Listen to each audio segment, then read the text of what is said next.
ਵਿਆਹ ਦੀ ਪਹਿਲੀ ਰਾਤ ਹੀ ਮੈਂ ਇੱਕ ਬੱਚੇ ਨੂੰ ਜਨਮ ਦਿੱਤਾ। ਉਸ ਤੋਂ ਬਾਅਦ ਜੋ ਕੁਝ ਮੇਰੇ ਨਾਲ ਹੋਇਆ ਉਸ ਨੂੰ ਸੁਣ ਕੇ ਤੁਹਾਡੇ ਰੌਂਗਟੇ ਖੜੇ ਹੋ ਜਾਣਗੇ।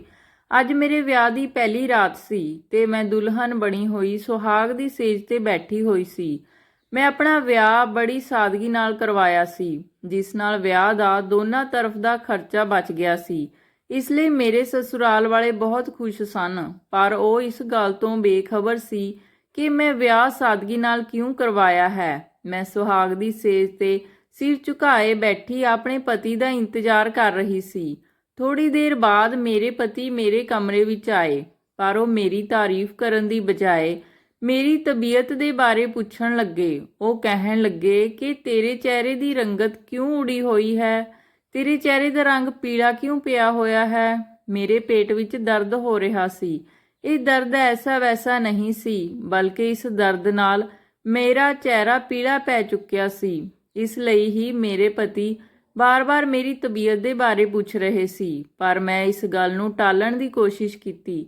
ਫਿਰ ਅਚਾਨਕ ਦਰਵਾਜ਼ੇ ਤੇ ਦਸਤਕ ਹੋਈ। ਦਰਵਾਜ਼ੇ ਤੇ ਮੇਰੀ ਜਠਾਣੀ ਸੀ ਤੇ ਉਹ 2 ਗਲਾਸ ਦੁੱਧ ਦੇ ਮੇਰੇ ਪਤੀ ਨੂੰ ਫੜਾ ਕੇ ਚਲੇ ਗਈ। ਦੁੱਧ ਦੇ ਗਲਾਸ ਮੇਜ਼ ਤੇ ਰੱਖ ਕੇ ਮੇਰੇ ਪਤੀ ਬਾਥਰੂਮ ਚਲੇ ਗਏ।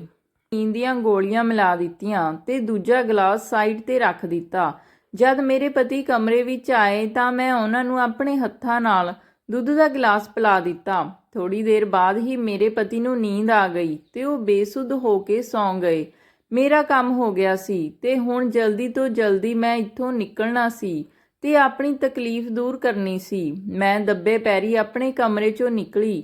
ਸਰਦੀਆਂ ਦਾ ਮੌਸਮ ਸੀ, ਇਸ ਲਈ ਸਾਰੇ ਆਪਣੇ ਆਪਣੇ ਕਮਰੇ ਵਿੱਚ ਸੁੱਤੇ ਪਏ ਸੀ। ਮੇਰਾ ਨਾਮ ਗੁਰਲੀਨ ਹੈ। ਮੇਰਾ ਬਚਪਨ ਪਿੰਡ ਵਿੱਚ ਹੀ ਗੁਜ਼ਰਿਆ। ਸਾਡੇ ਸਾਰੇ ਆਂਢ ਗੁਆਂਢ ਵਿੱਚ ਮੇਰੇ ਜਿਹੀ ਸ਼ਰੀਫ ਕੁੜੀ ਕੋਈ ਨਹੀਂ ਸੀ।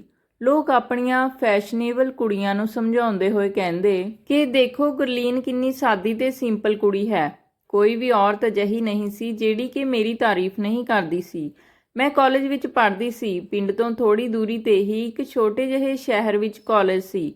ਕਾਲਜ ਵਿੱਚ ਹੀ ਮੇਰੀ ਇੱਕ ਸਭ ਤੋਂ ਚੰਗੀ ਦੋਸਤ ਸੀ। ਮੈਂ ਉਸੀ ਨਾਲ ਗੱਲਾਂ ਬਾਤਾਂ ਕਰਦੀ ਤੇ ਕਦੇ-ਕਦੇ ਮੈਂ ਉਸ ਨਾਲ ਆਈਸਕ੍ਰੀਮ ਖਾਣ ਚਲੇ ਜਾਂਦੀ।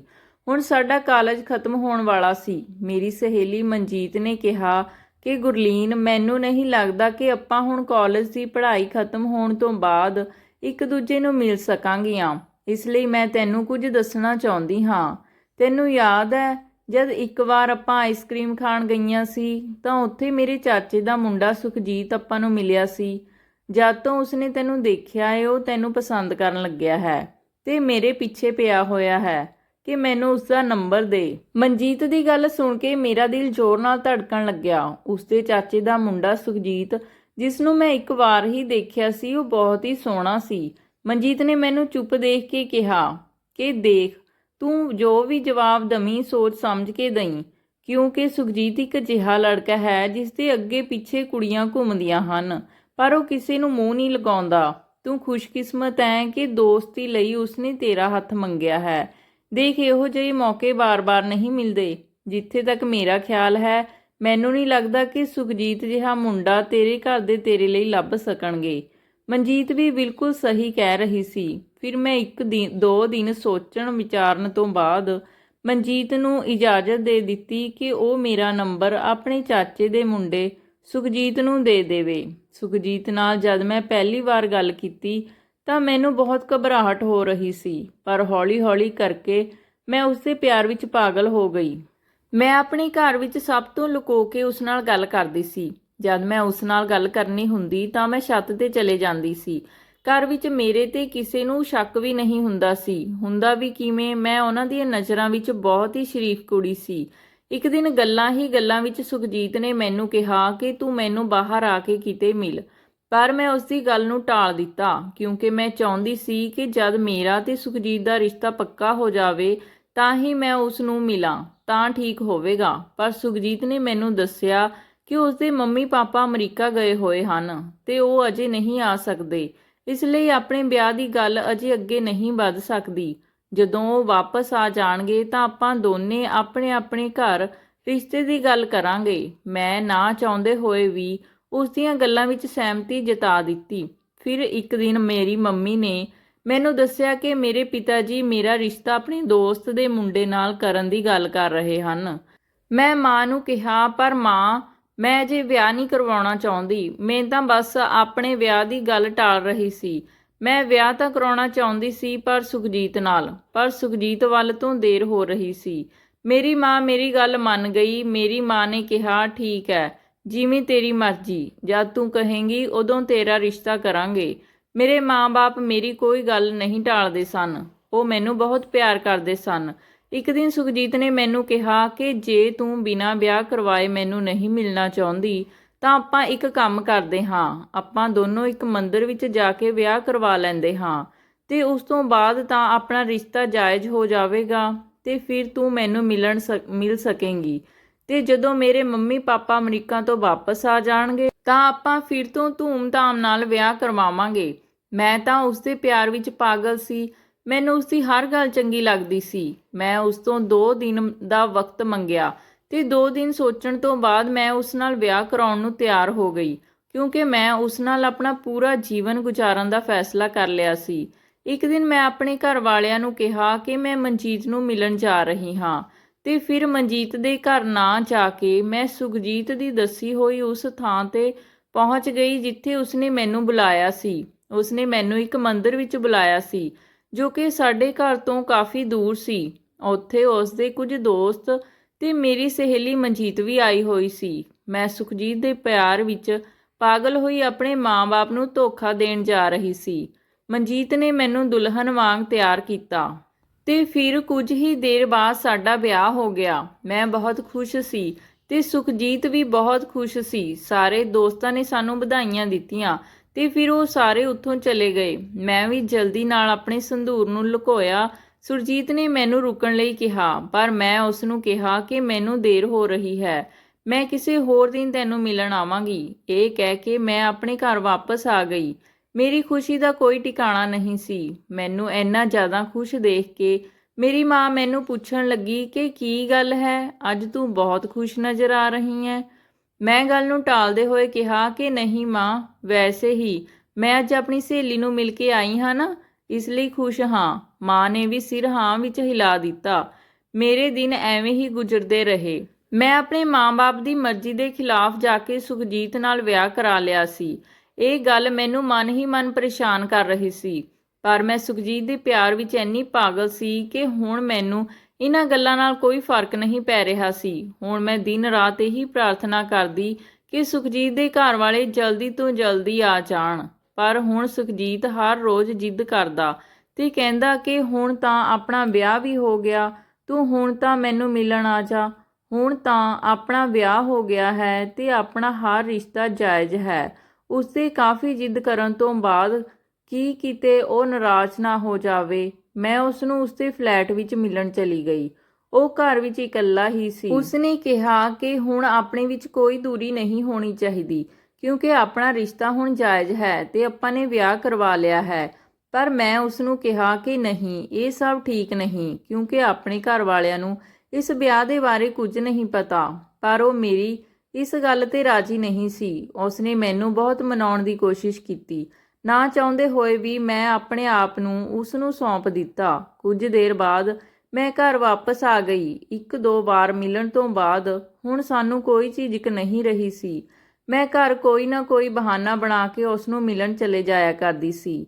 ਇੱਕ ਦਿਨ ਮੈਂ ਘਰ ਵਿੱਚ ਨਾਸ਼ਤਾ ਕਰ ਰਹੀ ਸੀ ਕਿ ਮੈਨੂੰ ਅਜਿਹਾ ਲੱਗਿਆ ਕਿ ਮੈਨੂੰ ਉਲਟੀ ਹੋਣ ਵਾਲੀ ਹੈ। ਮੈਂ ਹੈਰਾਨ ਸੀ ਕਿ ਹੁਣੇ ਤਾਂ ਮੇਰੀ ਤਬੀਅਤ ਠੀਕ ਸੀ, ਫਿਰ ਅਚਾਨਕ ਮੇਰਾ ਜੀ ਕਿਉਂ ਮਚਲ ਰਿਹਾ ਹੈ। ਮੈਂ ਇੱਧਰ-ਉੱਧਰ ਨਿਗਾਹ ਘੁਮਾਈ ਤਾਂ ਮੇਰੇ ਆਸ-ਪਾਸ ਕੋਈ ਨਹੀਂ ਸੀ। ਪਰ ਉਸ ਦਿਨ ਤੋਂ ਬਾਅਦ ਮੈਂ ਆਪਣੇ ਅੰਦਰ ਹਰ ਰੋਜ਼ ਇੱਕ ਨਵੀਂ ਤਬਦੀਲੀ ਹੁੰਦੀ ਮਹਿਸੂਸ ਕਰਦੀ। ਪ੍ਰੈਗਨੈਂਸੀ ਟੈਸਟ ਕੀਤਾ ਤਾਂ ਮੇਰੇ ਪੈਰਾਂ ਥੱਲਿਓਂ ਜ਼ਮੀਨ ਨਿਕਲ ਗਈ। ਮੇਰਾ ਸ਼ੱਕ ਸਹੀ ਸਾਬਤ ਹੋਇਆ।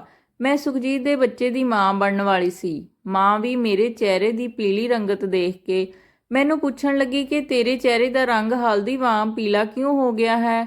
ਪਰ ਮੈਂ ਬਹਾਨਾ ਬਣਾਉਂਦੇ ਹੋਏ ਕਿਹਾ ਕਿ ਮੈਂ ਕੁਝ ਦਿਨਾਂ ਤੋਂ ਆਪਣੇ ਚਿਹਰੇ ਤੇ ਹਲਦੀ ਤੇ ਬੇਸਣ ਦਾ ਲੇਪ ਲਗਾ ਰਹੀ ਹਾਂ, ਸ਼ਾਇਦ ਇਸ ਲਈ ਮੇਰਾ ਚਿਹਰਾ ਪੀਲਾ-ਪੀਲਾ ਲੱਗ ਰਿਹਾ ਹੈ। ਮੈਂ ਸੁਖਜੀਤ ਨੂੰ ਕਈ ਵਾਰ ਫੋਨ ਲਾਇਆ, ਪਰ ਉਸ ਦਾ ਫੋਨ ਬੰਦ ਆ ਰਿਹਾ ਸੀ। ਫਿਰ ਮੈਂ ਮਨਜੀਤ ਨੂੰ ਫੋਨ ਕੀਤਾ, ਪਰ ਉਸਦੇ ਫੋਨ ਤੇ ਵੀ ਬੈਲ ਨਹੀਂ ਜਾ ਰਹੀ ਸੀ। ਜਦ ਹੋਰ ਕੋਈ ਰਸਤਾ ਨਾ ਮਿਲਿਆ ਤਾਂ ਮੈਂ ਮਨਜੀਤ ਦੇ ਘਰ ਜਾਣ ਦਾ ਫੈਸਲਾ ਕੀਤਾ। ਪਰ ਜਦ ਮੈਂ ਉਸਦੇ ਘਰ ਪਹੁੰਚੀ ਤਾਂ ਮੈਨੂੰ ਪਤਾ ਲੱਗਿਆ ਕਿ ਮਨਜੀਤ ਦਾ ਤਾਂ ਵਿਆਹ ਹੋ ਚੁੱਕਿਆ ਹੈ ਤੇ ਉਹ ਦੁਬਈ ਵਿੱਚ ਸ਼ਿਫਟ ਹੋ ਗਈ ਹੈ।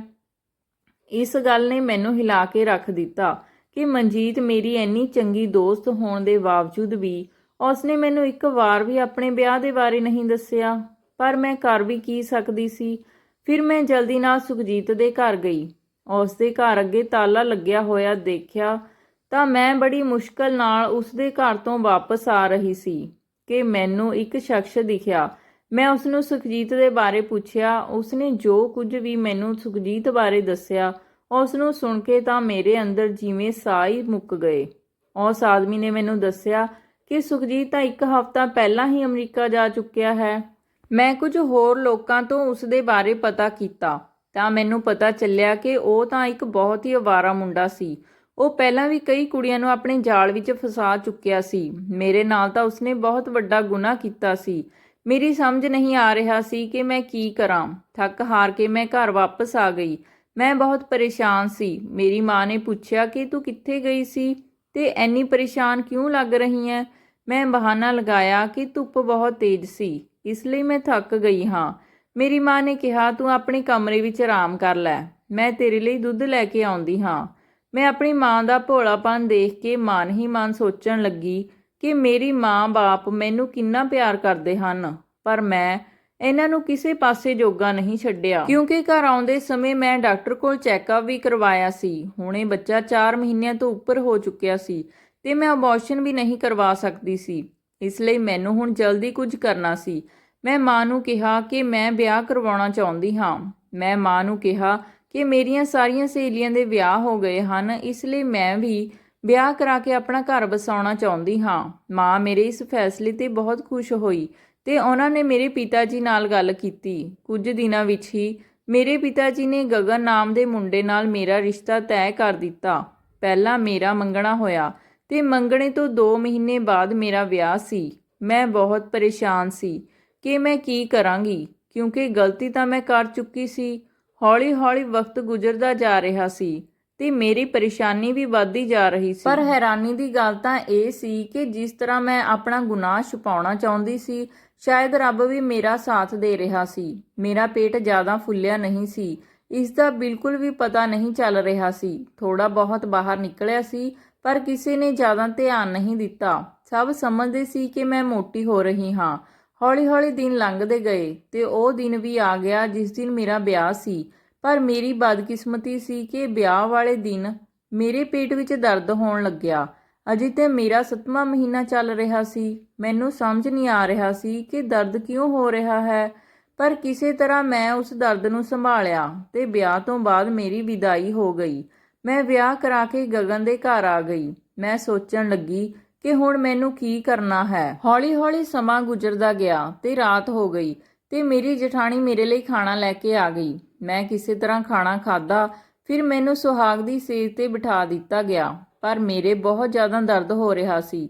ਮੈਂ ਦਰਦ ਨਾਲ ਬੇਹਾਲ ਸੀ। ਕੁਝ ਦੇਰ ਬਾਅਦ ਮੇਰਾ ਪਤੀ ਮੇਰੇ ਕਮਰੇ ਵਿੱਚ ਆਇਆ ਤੇ ਮੈਂ ਉਸਨੂੰ ਦੁੱਧ ਵਿੱਚ ਨੀਂਦ ਦੀਆਂ ਗੋਲੀਆਂ ਮਿਲਾ ਕੇ ਦੇ ਦਿੱਤੀਆਂ ਤੇ ਉਹ ਬੇਸੁੱਧ ਹੋ ਕੇ ਸੌਂ ਗਿਆ। ਇਸ ਤੋਂ ਬਾਅਦ ਮੈਂ ਲੁਕਦੇ ਲੁਕਾਉਂਦੇ ਘਰ ਤੋਂ ਬਾਹਰ ਨਿਕਲ ਗਈ। ਇਸ ਤੋਂ ਬਾਅਦ ਮੇਰੇ ਕੋਲ ਹੋਰ ਕੋਈ ਚਾਰਾ ਨਹੀਂ ਸੀ। ਜਿਵੇਂ ਕਰਕੇ ਮੈਂ ਇੱਕ ਪ੍ਰਾਈਵੇਟ ਕਲੀਨਿਕ ਵਿੱਚ ਪਹੁੰਚ ਗਈ। ਉੱਥੇ ਇੱਕ ਨਰਸ ਬੈਠੀ ਸੀ। ਮੈਂ ਉਸਨੂੰ ਆਪਣੀ ਸਾਰੀ ਪਰੇਸ਼ਾਨੀ ਦੱਸੀ। ਮੈਂ ਉਸਨੂੰ ਪੈਸਿਆਂ ਦਾ ਲਾਲਚ ਦਿੱਤਾ ਤੇ ਉਹ ਜਲਦੀ ਨਾਲ ਮੈਨੂੰ ਲੇਬਰ ਰੂਮ ਵਿੱਚ ਲੈ ਗਈ ਤੇ ਫਿਰ ਉਸਨੇ ਮੈਨੂੰ ਦਵਾਈ ਦੇ ਦਿੱਤੀ। ਫਿਰ ਮੈਂ ਆਪਣੀ ਦਰਦ ਨੂੰ ਨਜ਼ਰਅੰਦਾਜ਼ ਕਰਦੇ ਹੋਏ ਸਵੇਰ ਹੋਣ ਤੋਂ ਪਹਿਲਾਂ ਘਰ ਵਾਪਸ ਆ ਗਈ। ਡਿਲੀਵਰੀ ਨਾਰਮਲ ਹੋਈ ਸੀ, ਇਸ ਲਈ ਕਿਸੇ ਨੂੰ ਕੁਝ ਨਹੀਂ ਪਤਾ ਚੱਲਿਆ। ਮੈਂ ਬਸ ਦਰਦ ਨਾਲ ਬੇਹਾਲ ਸੀ। ਜਦ ਮੈਂ ਸੌਂ ਕੇ ਉੱਠੀ ਤਾਂ ਮੈਂ ਮਹਿਸੂਸ ਕੀਤਾ ਕਿ ਸਭ ਕੁਝ ਨਾਰਮਲ ਸੀ ਤੇ ਕਿਸੇ ਨੂੰ ਕੁਝ ਪਤਾ ਨਹੀਂ ਚੱਲਿਆ ਸੀ। ਮੈਂ ਖੁਸ਼ ਸੀ ਕਿਉਂਕਿ ਮੈਂ ਆਪਣੇ ਗੁਨਾਹਾਂ ਨੂੰ ਛੁਪਾਉਂਦੇ ਹੋਏ ਸਭ ਕੁਝ ਸੰਭਾਲ ਲਿਆ ਸੀ। ਅਗਲੇ ਦਿਨ ਵੀ ਮੈਂ ਆਪਣੇ ਪਤੀ ਨੂੰ ਦੁੱਧ ਵਿੱਚ ਨੀਂਦ ਦੀ ਗੋਲੀ ਦੇ ਦਿੱਤੀ ਤਾਂ ਕਿ ਉਹ ਮੇਰੇ ਕਰੀਬ ਨਾ ਆ ਸਕੇ। ਹਸਪਤਾਲ ਵਿੱਚ ਮੇਰੇ ਬੱਚੇ ਨੂੰ ਜਦ 1 ਹਫ਼ਤਾ ਹੋ ਗਿਆ ਤਾਂ ਨਰਸ ਦਾ ਫੋਨ ਆਇਆ ਕਿ ਮੈਂ ਆਪਣੇ ਬੱਚੇ ਨੂੰ ਲੈ ਜਾਵਾਂ। ਹੁਣ ਮੈਂ ਆਪਣੇ ਬੱਚੇ ਨੂੰ ਘਰ ਲੈ ਕੇ ਆਉਣਾ ਸੀ। ਮੈਂ ਆਪਣੇ ਪਤੀ ਨੂੰ ਕਿਹਾ ਕਿ ਮੈਂ ਆਪਣੀ ਸਹੇਲੀ ਦੇ ਘਰ ਜਾਣਾ ਚਾਹੁੰਦੀ ਹਾਂ। ਉਸਨੇ ਕਿਹਾ ਠੀਕ ਹੈ, ਮੈਂ ਤੈਨੂੰ ਛੱਡ ਆਉਂਦਾ ਹਾਂ। ਪਰ ਮੈਂ ਉਸਨੂੰ ਕਿਹਾ ਕਿ ਤੁਸੀਂ ਪਰੇਸ਼ਾਨ ਨਾ ਹੋਵੋ, ਜੇ ਤੁਸੀਂ ਬੁਰਾ ਨਾ ਮੰਨੋ ਤਾਂ ਮੈਂ ਆਪਣੀ ਸਹੇਲੀ ਦੇ ਘਰ ਇਕੱਲੀ ਹੀ ਜਾਣਾ ਪਸੰਦ ਕਰਾਂਗੀ। ਮੇਰੇ ਇਕੱਲੇ ਜਾਣ ਤੇ ਘਰ ਵਾਲਿਆਂ ਨੂੰ ਕੋਈ ਇਤਰਾਜ਼ ਨਹੀਂ ਸੀ, ਇਸ ਲਈ ਮੈਂ ਇਕੱਲੀ ਘਰ ਤੋਂ ਨਿਕਲ ਗਈ। ਫਿਰ ਮੈਂ ਉਸ ਕਲੀਨਿਕ ਵਿੱਚ ਪਹੁੰਚੀ ਜਿੱਥੇ ਮੈਂ ਬੱਚੇ ਨੂੰ ਜਨਮ ਦਿੱਤਾ ਸੀ। ਉਸ ਨਰਸ ਨੇ ਮੇਰੇ ਬੱਚੇ ਨੂੰ ਬਹੁਤ ਚੰਗੀ ਤਰ੍ਹਾਂ ਰੱਖਿਆ ਸੀ। ਫਿਰ ਮੈਂ ਨਰਸ ਤੋਂ ਆਪਣੇ ਬੱਚੇ ਨੂੰ ਲਿਆ ਤੇ ਘਰ ਵਾਪਸ ਆਉਣ ਲੱਗੀ। ਪਰ ਰਸਤੇ ਵਿੱਚ ਮੈਂ ਸੋਚ ਰਹੀ ਸੀ ਕਿ ਸਭ ਨੂੰ ਮੈਂ ਇਸ ਬੱਚੇ ਬਾਰੇ ਕੀ ਦੱਸਾਂਗੀ। ਫਿਰ ਮੇਰੇ ਦਿਮਾਗ ਵਿੱਚ ਇੱਕ ਆਈਡੀਆ ਆਇਆ। ਘਰ ਜਾਂਦੇ ਹੀ ਜਦੋਂ ਘਰਦਿਆਂ ਨੇ ਮੇਰੀ ਗੋਦ ਵਿੱਚ ਬੱਚੇ ਨੂੰ ਦੇਖਿਆ ਤਾਂ ਉਹਨਾਂ ਨੇ ਇਸ ਬੱਚੇ ਦੇ ਬਾਰੇ ਪੁੱਛਿਆ, ਤਾਂ ਮੈਂ ਉਹਨਾਂ ਨੂੰ ਦੱਸਿਆ ਕਿ ਇਹ ਬੱਚਾ ਮੈਨੂੰ ਸੜਕ ਤੇ ਰੋਂਦਾ ਹੋਇਆ ਮਿਲਿਆ ਤੇ ਮੈਂ ਇਸ ਨੂੰ ਆਪਣੀ ਗੋਦ ਵਿੱਚ ਉਠਾ ਲਿਆ। ਜੇ ਤੁਹਾਨੂੰ ਕੋਈ ਇਤਰਾਜ਼ ਨਾ ਹੋਵੇ ਤਾਂ ਮੈਂ ਇਸ ਬੱਚੇ ਨੂੰ ਆਪਣੇ ਕੋਲ ਰੱਖਣਾ ਚਾਹੁੰਦੀ ਹਾਂ, ਕਿਉਂਕਿ ਇਸ ਬੱਚੇ ਨੂੰ ਗੋਦ ਵਿੱਚ ਚੁੱਕਣ ਤੋਂ ਬਾਅਦ ਇਹ ਮੈਨੂੰ ਆਪਣਾ ਆਪਣਾ ਲੱਗਣ ਲੱਗਿਆ ਹੈ। ਮੇਰੇ ਸਸੁਰਾਲ ਵਾਲਿਆਂ ਨੂੰ ਇਸ ਗੱਲ ਤੇ ਕੋਈ ਇਤਰਾਜ਼ ਨਹੀਂ ਸੀ, ਖਾਸ ਕਰਕੇ ਮੇਰੇ ਪਤੀ ਨੂੰ। ਸਗੋਂ ਉਹ ਤਾਂ ਮੇਰੀ ਤਾਰੀਫ ਕਰਨ ਲੱਗੇ ਸੀ ਕਿ ਤੇਰਾ ਦਿਲ ਕਿੰਨਾ ਵੱਡਾ ਹੈ, ਤੇਰੇ ਵਿਆਹ ਨੂੰ ਅਜੇ ਕੁਝ ਹੀ ਦਿਨ ਹੋਏ ਹਨ, ਤੂੰ ਆਪਣੀ ਲਾਈਫ ਨੂੰ ਇੰਜੋਏ ਕਰਨ ਦੀ ਜਗ੍ਹਾ ਕਿਸੇ ਗੈਰ ਬੱਚੇ ਨੂੰ ਆਪਣੇ ਸੀਨੇ ਨਾਲ ਲਗਾ ਲਿਆ ਹੈ। ਆਪਣੇ ਸਸੁਰਾਲ ਵਾਲਿਆਂ ਦੀ ਗੱਲ ਸੁਣ ਕੇ ਮੈਨੂੰ ਚੈਨ ਦਾ ਸਾਹ ਆਇਆ ਕਿ ਚਲੋ ਜਿਵੇਂ ਮੈਂ ਸੋਚਿਆ ਸੀ ਸਭ ਕੁਝ ਉਵੇਂ ਹੀ ਹੋਇਆ। ਕੋਈ ਨਾ ਕੋਈ ਬਹਾਨਾ ਕਰਕੇ ਮੈਂ ਕੁਝ ਦਿਨਾਂ ਤੱਕ ਆਪਣੇ ਪਤੀ ਨੂੰ ਆਪਣੇ ਆਪ ਤੋਂ ਦੂਰ ਰੱਖਿਆ ਤੇ ਇਸ ਤਰ੍ਹਾਂ ਮੈਂ ਆਪਣਾ ਗੁਨਾਹ ਛੁਪਾ ਲਿਆ। ਮੇਰੇ ਪਤੀ ਵੀ ਇਸ ਬੱਚੇ ਨੂੰ ਬਹੁਤ ਪਿਆਰ ਕਰਦੇ ਹਨ।